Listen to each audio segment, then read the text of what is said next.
그간 수많은 또 장례를 치르셨겠지만 좀 기억에 남는 잊혀지지 않는 그런 장례식이 좀 있다면 어떤 게 좀 있을까요? 제가 아기를 엄청 좋아해요. 네, 근데 지금도 생각이 나는 게 이제 그때 아기가 이제 초등학생 한 8살 이랬던 것 같은데 이제 병원에서 계속 오래 투병을 하다 보니까 학교도 제대로 못 다녔어요. 근데 8살 때 이제 임종을 한 거예요. 음. 그래서 부모님들이 상주로 이제 접수를 하셔서 오셨어요. 근데 뭐 저희도 수의도 유아용 수의가 따로 있어요. 간도 아기간이라고 이렇게 조그만 간이 따로 있어요. 네. 들어왔는데 누워서 너무 작은 거예요. 작고 이제 제대로 못 챙겨 먹다 보니까 살도 많이 그렇게 쪄 보이지도 않고. 근데 보고 있는데 마음이 좀 그렇더라고요. 저는 장례주사는 고인분이나 유족 앞에서 눈물을 흘리면 안 되는 사람이라고 생각하기 때문에 엄청 참았는데 결국 울었어요. 그 아이의 유년 시절만 겪고 이제 생을 떠난 거잖아요. 그게 너무 안타까운 거예요. 초등학생 때 학교 생활도 못하고 친구들 뭐 노는 것도 제대로 못했을 게 보이고 그 아이가 커가면서 해야 할 수 있는 게 너무 무궁무진하게 많은데 그걸 못하고 어린 나이에 돌아가셔가지고 고인이 된 게 너무 안타까운 거예요. 그리고 애기들은 제사를 사실 할 게 없어요. 애기들한테는 술도 사실 못 올리기 때문에 어머니 아버님이 음료수 조그만 거, 뽀로로 음료수나 과자 같은 거 대신 올리세요. 그거 올려놓고 그걸로 이제 잔을 채워주시거든요. 부모는 자식을 먼저 보내면 가슴을 묶는다는 말이 있잖아요. 제일 크게 들리는 건 울음소리밖에 없죠. 그래서 저희는 창간실이 되게 그 유리벽 하나로 창간실이 있는데 그쪽을 이제 이렇게 하고 눈물이 나더라고요. 제가 미안하더라고요. 네. 아, 그 아이에게도 그렇고. 네. 이게 뭐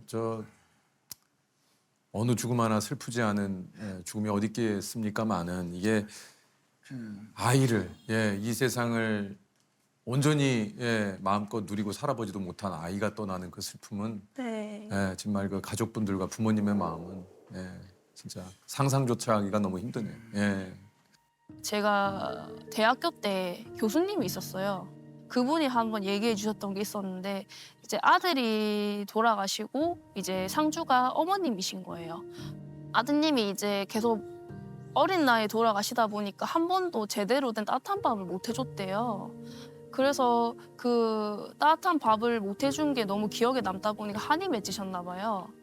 그거를 이제 교수님이 장례주사 시절 때 그 얘기를 들으신 거예요. 그래서 밥솥을 하나 사주셨대요.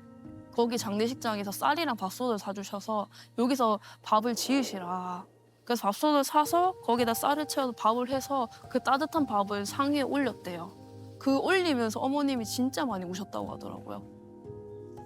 그 엄청 고맙다고 하셨대요. 그래서 그 얘기가 들은 게 좀 안 잊혀지더라고요. 어느덧 이제 이 직업 아까 뭐 얘기하셨지만 이제 8년 차. 이게 사실 이 직업에 대한 편견에 대해서 조금 얘기를 드렸습니다만 평소 생활을 하실 때도 간혹 이런 일 때문에 좀 속상하실 때가 좀 있다 그래요. 네, 왜냐하면 이제 저희는 사실 고인분이 저희한테는 굉장히 저희도 사실 손대기 힘든 그런 소중한 분들이신데 그런 분들을 이제 만진다는 그 인식이 있는 것 같아요. 그러다 보니까 이렇게 손을 좀 스치거나 이러면 사실 머뭇거리는 분을 한두 번 봤어요. 아, 그럼 이제 표는 안 내는데 속으로 좀 속상한 거죠. 네. 이게 일을 하다 보면 많은 분들을 저희가 만나게 되고 그래요. 많은 분들하고 이제 얘기를 나누게 되는데 그 소수의 분들 때문에 저희가 상처받는 일이 좀 많아요. 그렇죠. 어떤 상처를 좀 받는 일이 있습니까? 일단은 이게 일을 하다 보면 남자분하고 여자분의 차별점이 조금 아? 있는 게 네. 이제 예전에 그런 말 있잖아요. 여자는 제사상에 숟가락 올리면 안 되고 그리고 제사상에 손 대면 안 된다. 그리고 여자는 제사할 때 뒤로 물러나서 절도 못 한다는 말이 있잖아요.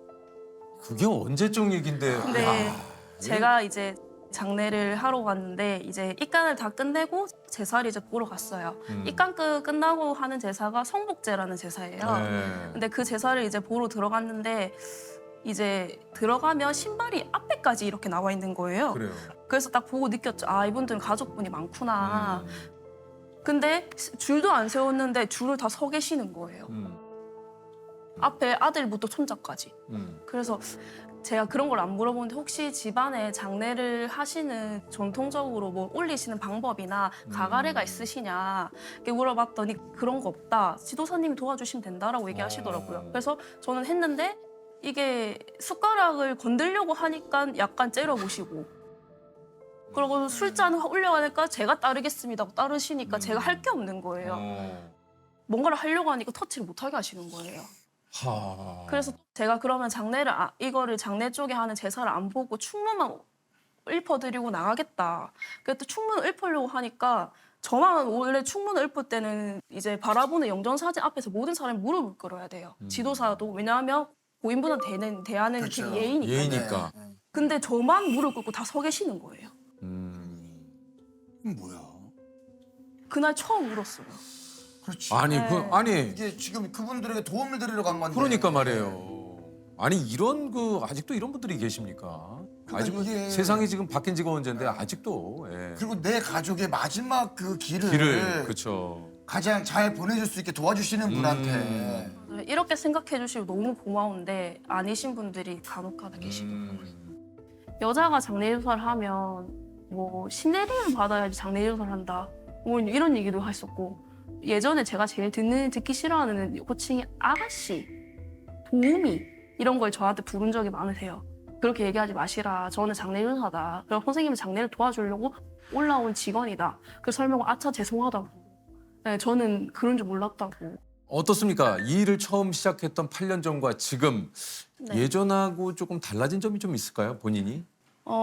이것도 조금 웃긴 건데 이게 습관이란 게 조금 생기더라고요. 어떤 습관이요? 이게 저도 이제 운동을 한다고 PT를 했었어요. 음. 근데 PT 선생님이 계시는데 PT 선생님 옆에서 막 이렇게 우국 들으시고 막 설명해 주시잖아요. 저는 공손히 이렇게 손을 모으고 아 늘상 이게 직업의 특성상 거울에 비친 제 모습이 이러고 있는 거예요. 장례식장에서 늘상 이게 고인에 대한 예를 갖춰야 되기 때문에. 네, 아하. 그래서 이게 비치는 저의 모습이 이러고 있는 모습이 너무 웃긴데 그거 PT 선생님 보셨어요. 제가 저한테 그 공손하실 필요는 없다고 아. 이렇게 얘기해주는 습관이 또 하나 생기고. 네. 자세가 그냥 평소에 습관이 네. 되니까. 그 직업병처럼 그런 게 생기는 네. 거네요. 혹시 이 장례 지도사 일을 하시면서 가장 주변에서 많이 듣는 질문은 뭐예요? 친구분들은 어떤 질문을 좀 많이 하세요? 그 일을 하면 제일 많이 물어 힘들지 않냐고. 그러니까 네, 힘들지 않냐고. 그럴 때마다 뭐라고 대답을 하십니까? 그래서 너희 앞에는 힘든 티 안 낸다고. 아. 네, 너희 앞에 힘든 티 안 내는데 사실 힘든데 그냥 그런 얘기 싹 지우고 그냥 오늘 놀자고 요 이렇게. 아, 그또 쓸데없는. 아, 집어치워. 야, 이 얘기 하지 마. 하지 마. 나 지금 야 너네들하고 그 얘기하러 온 거 아니야? 네, 그런 얘기 하고 온 거 아니에요.